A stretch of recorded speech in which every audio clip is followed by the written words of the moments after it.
So now nandito tayo sa Ongpin, Binondo, no? Na kung saan tayo ay mag-home service uli para sa Oppo F11 ko. So yun, samahan niyo din po ako. Let's go.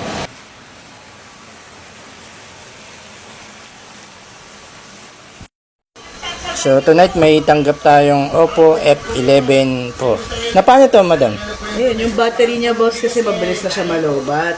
Opo. Then yung LCD niya may crack na din kasi. Kaya kailangan na ipagawa. Kasi baka katagalan din mag-blackout siya eh. Kasi yan, Opo. nakikita mo, may butas na siya. Opo. So, baka maanuhan ng tubig, masira. Kaya pagawa ko na din. Sige po. Gawin na po natin. Sige po. Thank you po.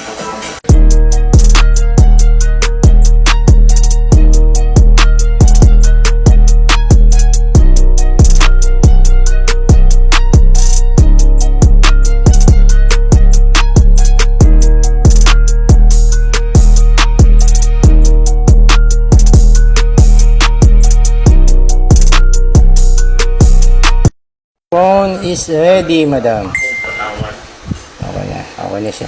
Attach na siya ulit. Yan. Salamat, madam, sa tiwala. Ha? Sige, thank you so much, kuya. Okay na yung phone ko. God bless po. Magagamit na din na maayos. Salamat po. Thank you po.